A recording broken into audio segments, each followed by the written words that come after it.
대표기도 송은주 집사님 해주시겠습니다.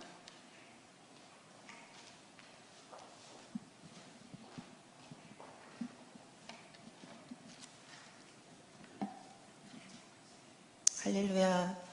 상한 갈대도 꺾지 아니하시며 커져가는 등불도 끄지 아니하시는 하나님 아버지, 복된 주일 오후 헌신 예배의 자리로 예배할 수 있도록 은혜 주시니 감사합니다. 이 예배를 통해 참된 희락과 회복과 새로이 결단하며 나아갈 수 있는 은혜의 시간이 되게 하여 주시옵소서. 긍휼과 자비의 하나님, 세상의 삶 가운데 진리의 것을 사모하지 않고 불의하고 강팍한 우리들의 모습을 용서하여 주시옵시고, 입술로만 주를 사랑한다 고백하고 우리의 생각과 행동은 범죄하는 모습들을, 죄악을 용서하여 주시옵소서.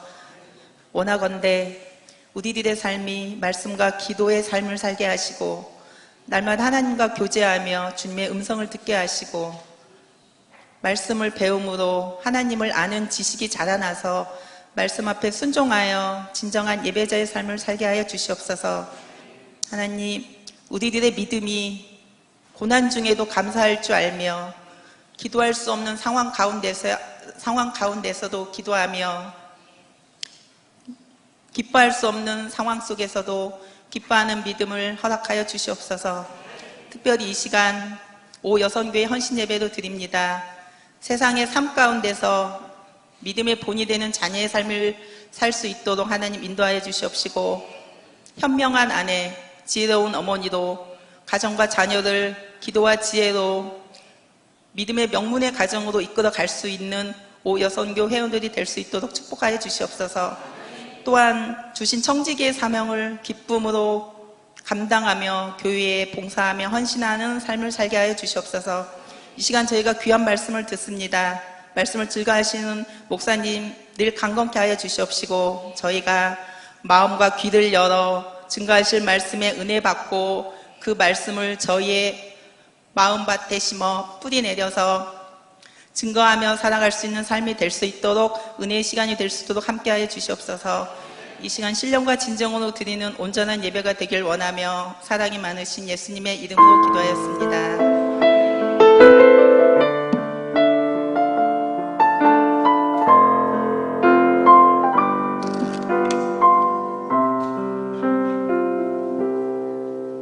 선포해 주실 말씀은 마가복음 4장 26절에서 29절입니다. 신약성경 59면에 있습니다. 마가복음 4장 26절에서 29절입니다. 또 이르시되 하나님의 나라는 사람이 씨를 땅에 뿌림과 같으니 그가 밤낮 자고 깨고 하는 중에 씨가 나서 자라되 어떻게 그리 되는지를 알지 못하느니라. 땅이 스스로 열매를 맺되 처음에는 싹이요 다음에는 이삭이요 그 다음에는 이삭의 충실한 곡식이라. 아멘. 예, 한 절 더 읽겠습니다. 열매가 익으면 곧 낫을 대나니 이는 추수 때가 이르렀음이라. 아멘.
오늘의 제목은 자라나는 씨입니다.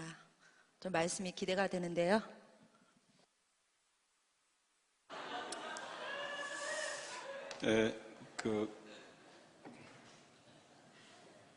사회를 보시는 분이 우리 집사님이 아주 간단 명료,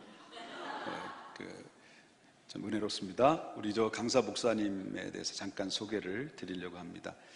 우리 귀한 목사님은 수원 제일교회, 그 다음에 남부전환교회 이렇게 부교역자로 사역하시다가 이제 한 2년 정도 됐습니다. 용이동에 교회를 설립을 하고 이제 열심히 전도를 하는데, 제가 이렇게 목사님들 중에서 젊은 목사님들을 쭉 교제를 나누면서 참 열심히 한다, 참 열심히 하고 열정적이다, 그리고 같은 목회자지만 나이가 먹은 입장에서 보지만 참 젊은 사람인데도 참 존경스럽다라고 할 만큼 열심히 전도하고 열심히 교회를 세우기 위해서, 공동체를 세우기 위해서 몸부림침을 보는 것을 제가 보고 감사했습니다. 설교 내가 설교자 같아요. 그만하겠습니다. 나오실 때 우리 오른손 높이 들면서 큰 박수로 환영해 주시기 바랍니다. 아니지? 오른손 높이 들 할렐루야.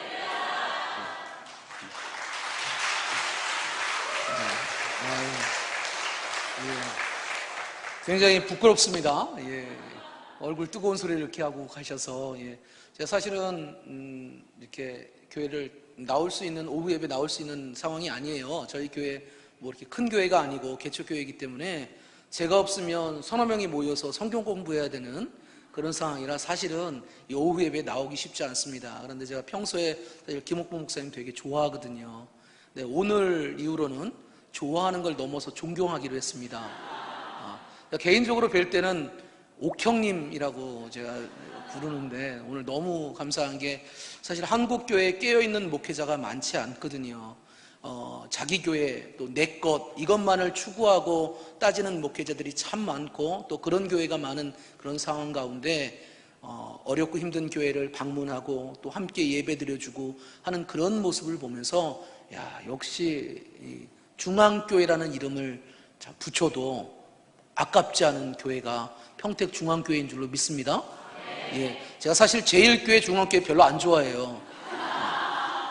제가 수원제일교회에 있었지만 5,000명 있어도 뭐 제일 한 개 있어야 제일이죠. 뭐 중앙처럼 한 개 있어야 중앙이죠. 그죠? 그런데 평택중앙교회는 중앙교회 역할을 잘 감당하시니 감사합니다.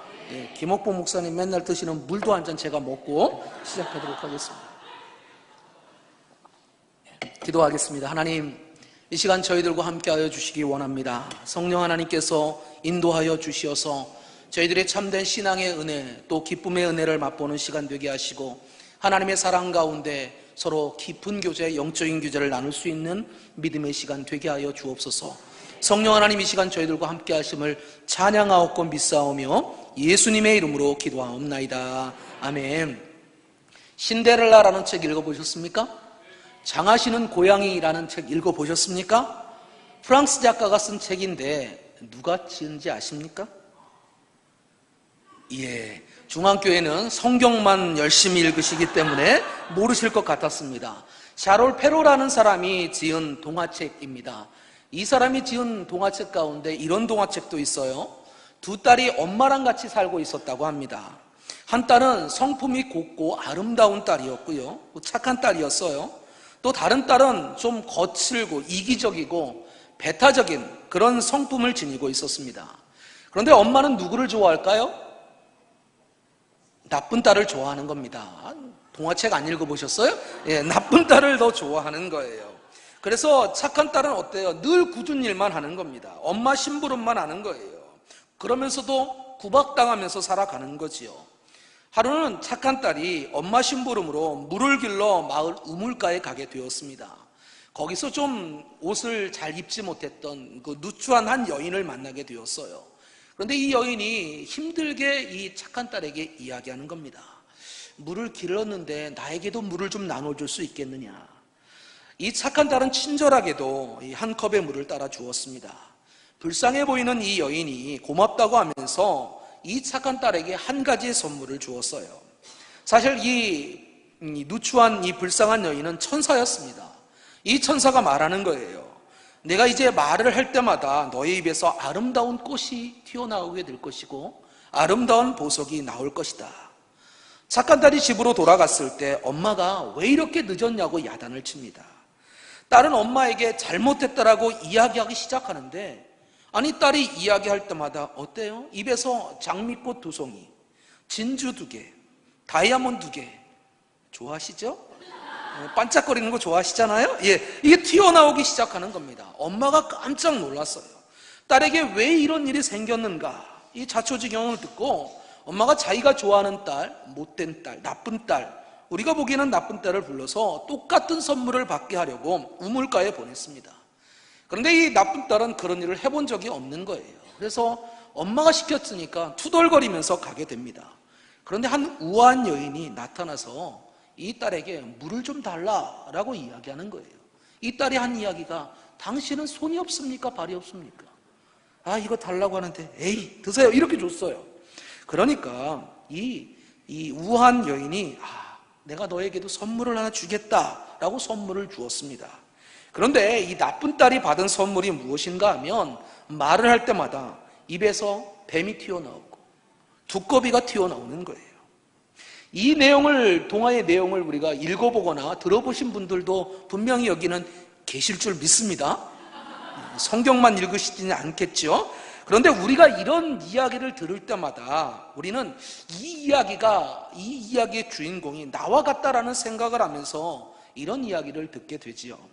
그리고 이 이야기에서 어떤 분들은 거봐, 나는 착한 딸이야. 또 옆에 있는 분을 쳐다보면서 저 나쁜 딸, 이러면서 우리가 이야기하지요. 옆집에 누구는 착한 딸이고 또 옆에 있는 집사님은 나쁜 딸, 이렇게 이야기하면서 우리가 이야기를 듣게 되는 거예요. 누구 옆에 가면 참 보석과 같은 아름다운 꽃과 같은 향기를 맡게 되는데, 누구 옆에 가면 뱀과 두꺼비로 가득 차 있어 라는 말을 합니다. 그러면서 이 이야기의 가장 중요한 그 의도에서 벗어나기가 쉽다라는 거예요. 그러나 대개는 이 이야기를 들을 때 우리 가운데 어떤 마음이 드는가 하면, 이 이야기 속에 누군가와 나를 동일시키는 겁니다. 그리고 나서 내 모습을 반성하게 되는 거지요. 더 젊은 삶을 살아야 되겠다 다짐하는 것, 이것이 바로 이 이야기의 목적이라는 거예요. 그리고 이 이야기를 지은, 이 동화를 지은 작가의 의도인 것입니다. 이 프랑스 동화가 들려주는 교훈은 누구나 쉽게 이해할 수 있는 거지요. 우리의 모든 인격에서 늘 아름다운 것이 풍겨져 나가는 그런 사람이 돼야 한다라는 것이 바로 이 이야기일 것입니다.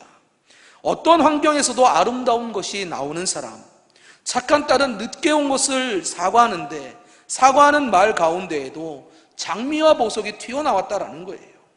어떤 상황에서도 장미와 보석을 만들어내는 사람이 되자, 이것이 바로 이 동화의 주제인 것이지요. 더불어서 이 동화가 주는 교훈이라고 한다면 우리도 그렇게 될 수 있다라는 것입니다. 오늘 우리 아름답게 성경의 말씀을 한 절 빼면서 읽어주셨는데, 이 말씀은 바로 예수님의 비유 가운데 한 말씀이에요. 비유라고 한다면 예수님의 독특하신 그 설교의 방법 가운데 하나입니다. 예수님은 이 비유를 통해서 하시고 싶은 말씀을 전달하신 것이 성경에 참 많이 있어요. 예수님께서 이 비유의 말씀을 하신 이유 가운데 가장 큰 이유가, 비유의 말씀을 들으면서 바로 자기 자신과 연결시켜야 된다라는 것입니다. 그저 어떤 일이 있었다 지식만을 전달하려는 말씀을 하셨다면 그 말씀은 그냥 지식이 되겠지요. 하지만 자신과 연결시켜서 비유의 말씀을 들으면 그 안에 있는 참된 보물을 발견할 수가 있는 겁니다. 그렇다면 우리가 한번 예수님이 말씀하셨던 그 당시 상황을 한번 상상해 보시기 바랍니다. 예수님이 공생애를 시작하셨을 때 로마 제국의 통치를 받고 있는 시대였어요. 그 당시에 온 유대 민족들은 한 가지의 공통된 소원이 있었습니다. 그들은 하나님의 나라가 빨리 와서 이스라엘이 독립되기를 바랬어요. 마치 이스라엘의 전 민족이 하나님의 나라가 빨리 오기를 고대하고 바랬다라는 거예요. 마치 우리가 일제시대 때 이 나라의 민족이 빨리 독립되기를 바라는 그런 마음과 같았을 것이라고 생각합니다. 그때 예수라는 분이 나타났습니다. 그러면서 마가복음 1장 15절에 때가 찼고 하나님의 나라가 가까웠으니 회개하고 복음을 믿으라라고 외치는 거예요. 다니면서 회개하고 복음을 믿으라고 외치는 겁니다. 우리나라의 번역으로 보면 하나님의 나라가 가까이 왔으니라고 번역되어 있지만 실제 그 원어의 의미를 따져본다면 이미 와 있다라는 뜻을 가지고 있어요. 들어가기만 하면 된다라는 말이에요. 그러니까 유대인들이 어떻겠습니까? 잔뜩 기대를 하기 시작하는 겁니다. 이제 곧 하나님의 나라가 임하면 저 로마의 제국으로부터 우리가 해방될 거야. 이제는 우리 마음대로 살아갈 수가 있어. 우리가 마음대로 하나님을 찬양하고 예배하며 경배할 수가 있어. 오늘 우리 찬양단 너무 아름답게 찬양했는데 학생이 저렇게 잘하는 거 처음 봤습니다. 큰 사람 될 줄로 믿습니다. 모든 그 사람들 가운데에서 이제나 저제나 하나님의 나라가 임할 것을 기대하는 거예요. 그런데 갑자기 예수님께서 입을 열어서 이런 비유의 말씀을 하시는 겁니다. 오늘 말씀 4장 26절 27절에 하나님의 나라는 사람이 씨를 땅에 뿌림과 같으니 그가 밤낮 자고 깨고 하는 중에 씨가 나서 자라되 어떻게 그리 되는지 알지 못하느니라 라고 말씀하시는 거예요. 예수님을 따라다니는 사람들 가운데 도대체 이게 무슨 말인가 한 대 맞은 기분이에요. 아니 하나님의 나라가 일순간에 이루어지는 줄 알았는데 무슨 자야 되고 깨야 되고 이렇게 하면서 기다려야 되느냐 심각해지기 시작하는 거예요. 그런데 예수님이 이런 이야기를 하는 겁니다. 28절에 땅이 스스로 열매를 맺되 처음에는 싹이요 다음에는 이삭이요 그 다음에는 이삭의 충실한 곡식이라. 그동안도 로마 제국의 압제에 있어서 고생하면서 농사 조금 지어서 지내왔는데 하나님의 나라가 임할 것을 기대하면서 또 우리가 살아왔는데 이제 또 하나님의 나라들이 자신들이 그렇게 지겨워하고 있는 농사일과 똑같다 이런 말을 들으면서 못마땅하기 시작하는 거예요. 어떤 사람들은 이미 마음이 떠나기 시작합니다. 이때 예수님이 다시 입을 여는 거예요. 29절 열매가 익으면 곧 낫을 대나니 이는 추수 때가 이르렀습니다. 그래도 한 가지의 희망을 주시는 거지요. 언젠가는 열매가 맺을 것인데 그때 추수의 기쁨을 누릴 수 있을 것이다 라고 말씀하는 거예요. 이 이야기를 듣는 가운데에서 청중의 마음이 아마 둘로 갈라졌을 것입니다. 아니야, 하나님의 나라는 일순간에 임하게 될 거야. 나는 저 사람의 말에 동의할 수가 없어. 또 다른 한 그룹은 그렇지 언젠가는 우리가 열매를 맺을 거야. 그때까지 기다려야지. 그리고 하나님의 나라는 이미 시작된 거야. 우리 안에 싹이 자라나고 있어. 언젠가는 이삭이 될 것이고 언젠가는 이삭의 충실한 곡식이 될 것이고 우리는 추수의 기쁨에 동참하게 될 거야 라고 생각하는 겁니다. 이미 마음이 조급했던 사람은 이제는 예수님 곁을 떠나가기 시작하는 거예요. 그리고 하나님의 나라가 이미 임했고 장차 완성될 것을 믿는 사람들은 다시 한번 농부의 인내를 갖고 청년 예수를 따랐을 것입니다. 어떻습니까? 오늘 우리는요 어떤 마음을 가지고 교회에 나왔습니까? 하나님 나라가 당장 우리에게 임하셔서 내가 가지고 있는 모든 문제가 해결받을 것이다. 나의 건강도 회복되고 나의 물질도 회복되고 내 자녀는 원하는 대학에 싹싹 들어가고 내가 원하는 그 아름다운 사람들, 멋있는 사람들과 결혼하게 될 것이다. 이런 마음을 가지고 교회에 나오셨습니까? 우리가 조금 전에 이야기했던 프랑스 동화 한번 보세요. 착한 딸에게서 어느 날 갑자기 입을 말할 때마다 장미, 보석이 쏟아져 나온 것처럼 오늘도 우리가 하나님께 예배 한번 잘 드리고 나면 당장 우리 입에서 오늘 밤에 나의 입에서도 장미가 튀어나오겠지, 보석이 튀어나오겠지, 그렇게 기대하고 계십니까? 아마 그런 기대하고 있는 분 아무도 없으리라 생각이 됩니다. 우리는 우리 자신을 너무나 잘 알고 있지요. 그래서 우리는 많은 시간을 통해서 나도 언젠가는 이런 아름다운 말들을 하고 나는 언젠가는 그런 보석 같은 말을, 그런 말을 할 수 있는 사람이 되겠지, 한 가지 기대를 갖고 살아가는 것 아니냐는 거예요. 그런데 이것은요, 우리 자신에 대해서는 그런 기대를 하면서 우리 이웃에 대해서는 어떻게 생각하십니까? 뱀과 두꺼비를 내고 있는 이웃이 빨리 장미와 보석을 만들어내는 착한 이웃이 되기를 바라고 재촉하고 있는 것은 아니냐는 거예요. 우리의 이웃이 뱀을 뱉을 때마다 무슨 교인이 저러는가 비판하면서도 아직 멀었다라고 하고 있는 것은 아니냐는 거예요.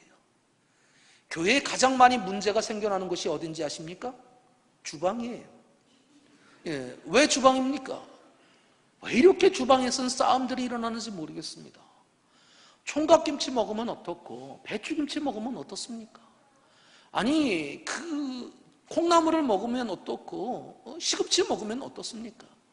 아니 시자 들어간 건 시금치도 싫다고 안 먹겠다고 하시는 분 있으면 콩나물 먹으면 되는 겁니다.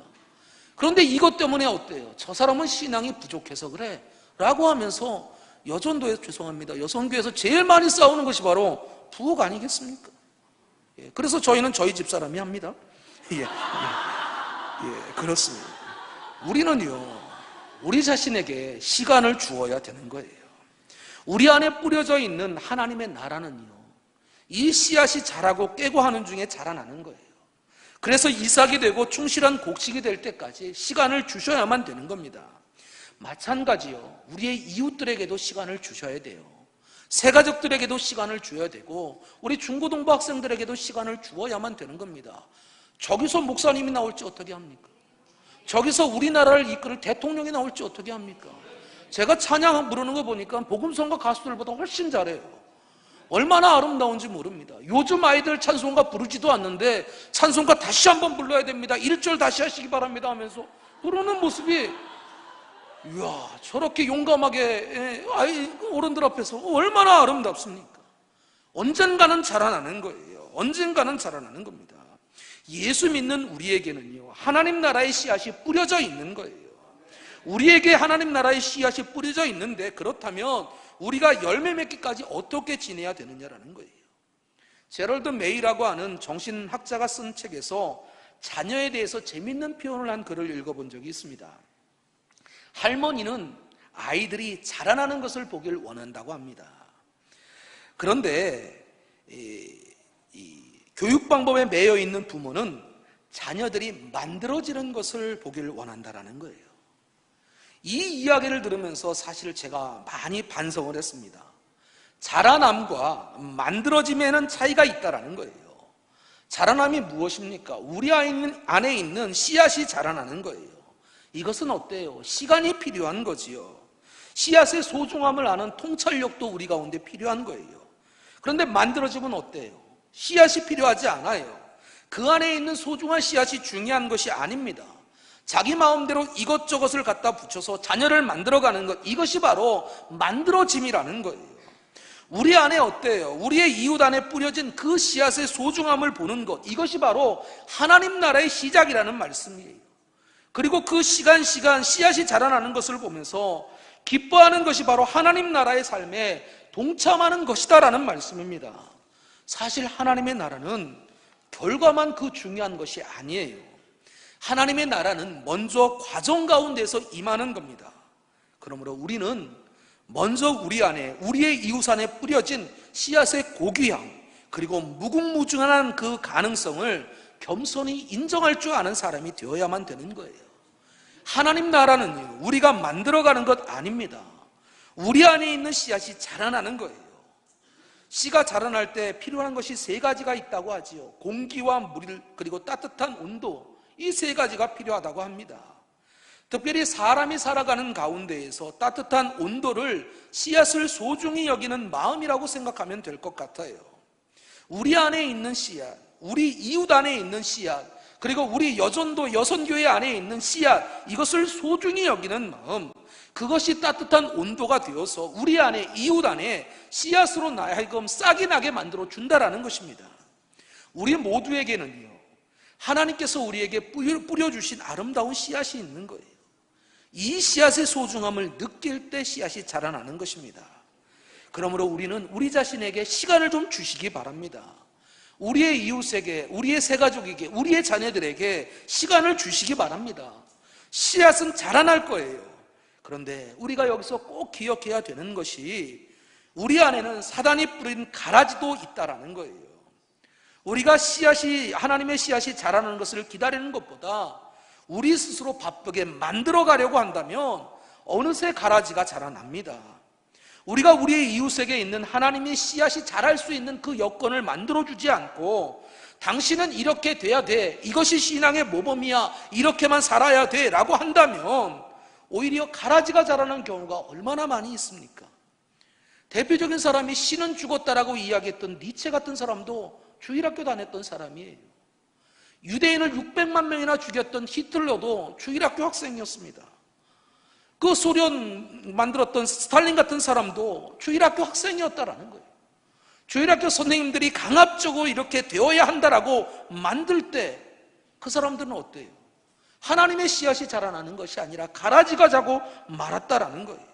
주위 사람들이 강요하고 그를 만들어 가려고 하니까 가라지로 자라고 말았던 겁니다.